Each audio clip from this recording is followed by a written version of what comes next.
అదే RTV app వార్తల్ని క్షణాల్లో చదివే అవకాశం ఉంటుంది. ఒక న్యూస్ పేపర్, ఒక టెలివిజన్ ఛానల్ మీ చేతుల్లో ఎప్పుడూ ఉంటాయి. నన్ను గెలిపించినటువంటి కోడుమూరు నియోజకవర్గ ప్రజలకు ప్రతి ఒక్కరికి పేరు పేరున నా యొక్క నమస్కారం తెలియజేసుకుంటున్నాను. అలాగే కోడుమూరు యొక్క టౌన్ ప్రజలకి ముఖ్యంగా వాళ్ళు ఆత్మగౌరవంతో అలాగే ఎటువంటి ప్రలోభాలకు లొంగకుండా అత్యధిక మెజార్టీని కూడా అందించినందుకు చాలా ధన్యవాదాలు తెలియజేస్తున్నాను పట్టణ ప్రజలకి. ఈ యొక్క సంక్షేమాన్ని మన నారా చంద్రబాబు నాయుడు గారు ఈ నెల 3,000 పెన్షన్ని 6,000కి వికలాంగులకి, అలాగే మన యొక్క నారా చంద్రబాబు నాయుడు గారు మాట ఇచ్చారు.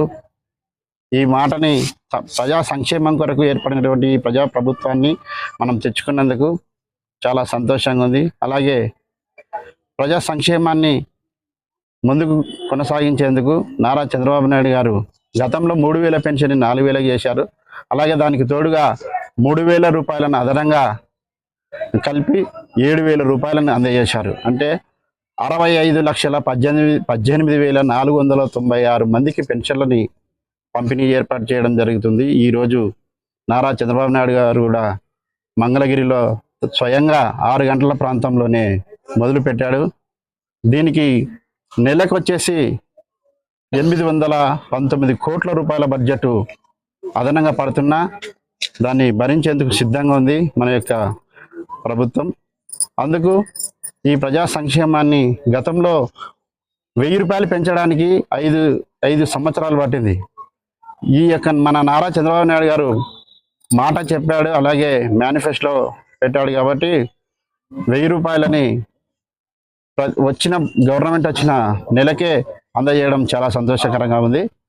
ఈ యొక్క ప్రభుత్వానికి ప్రతి ఒక్కరూ రుణపడి ఉండాలి పెన్షన్దారులు. అదేవిధంగా ఈరోజు పెన్షన్ కార్యక్రమంలో పాల్గొంటున్నారు. ఏ వీధి చూసినా పెన్షన్ అందజేయడం వలన ప్రజలందరూ సంతోషంతో పండగ వాతావరణం కనపడుతుంది. కోడుమూరు ప్రజలందరూ అత్యధిక మెజార్టీతో మన ఎమ్మెల్యే గారిని గెలిపించినందుకు వాళ్ళకి ప్రత్యేక ధన్యవాదాలు తెలియజేస్తున్నా. చంద్రబాబు నాయుడు మాట ఇచ్చిన ప్రకారం 4,000 పెన్షన్ ఇస్తానన్న మాట ప్రకారం 1వ నెలనే నెల లోపలనే దాన్ని అమలు పరిచినందుకు ఆయనకు ప్రత్యేక ధన్యవాదాలు. ఎవ్వరూ చేయలేని పని చంద్రబాబు నాయుడు గారు అంటే ఒక సీఎం గారే డైరెక్ట్ లబ్ధిదారుల దగ్గరికి పోయి పింఛన్లు ఇచ్చే కార్యక్రమం చేయడం అనేది మహత్తరమైన కార్యక్రమం. ఇది ఎవరు కూడా ఏ సీఎం కూడా ఈ కార్యక్రమాన్ని ఎవరు చేయలేదు. కాబట్టి ఇది ఒక పండగ వాతావరణము, జనాలు కూడా మంచి పండగ వాతావరణంలోనే ఉన్నారు. కాకపోతే గత ప్రభుత్వము వైసీపీ ప్రభుత్వం ఏం చేసింది, 2,000 పింఛను పెట్టింది. ఆ 2,000 పింఛన్ని 1,000 రూపాయలు చేయడానికి 3,000 చేసామని చెప్పి 1,000 రూపాయలు పెంచడానికి 5 ఏళ్ళు పట్టింది. కానీ మా నాయకుడు అట్లా ఆ విధంగా కాదు, చెప్పిన తర్వాతనే 4,000 పింఛన్ ఇస్తామన్నాడు. 1వ తారీఖునే జూన్ 1వ తారీఖు కల్లా ఇచ్చేసామన్నాడు. 1వ తారీఖే 4,000 రూపాయలు పింఛన్ పెంచుతూ దానికి అదనంగా ఏప్రిల్, మే, జూన్ నెల 3,000 రూపాయలను కలిపి 7,000 రూపాయలు లబ్ధిదారులకు ఇవ్వడం జరిగింది పెన్షన్దారులకి.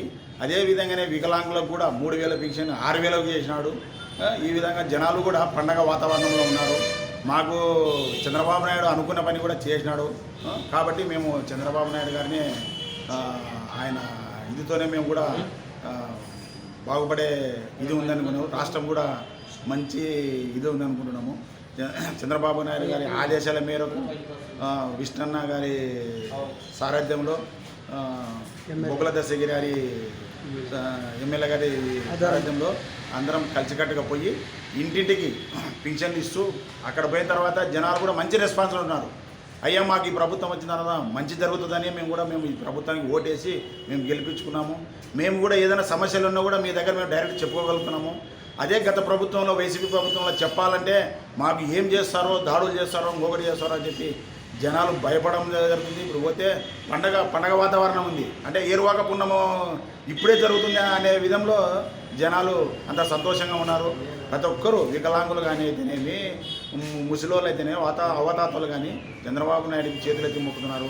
చంద్రబాబు నాయుడే ఒక బలమైన నాయకుడు. మన రాష్ట్రాన్ని బాగుపరచాలంటే ఒక చంద్రబాబు నాయుడునే అయ్యేది. కాబట్టి జనాలు కూడా చంద్రబాబుని నమ్ముతున్నారు. కాబట్టి డెవలప్మెంట్ కావాలంటే ఒక చంద్రబాబు నాయుడు సాధ్యమవుతుందని జనాలు కూడా చేస్తున్నారు. మరిన్ని వీడియోస్ కోసం ఛానల్ ని సబ్స్క్రైబ్ చేయండి, లేటెస్ట్ అప్డేట్స్ కోసం వాట్సాప్ ఛానల్ ని ఫాలో చేయండి అండ్ లింక్ డిస్క్రిప్షన్ లో ఉంది.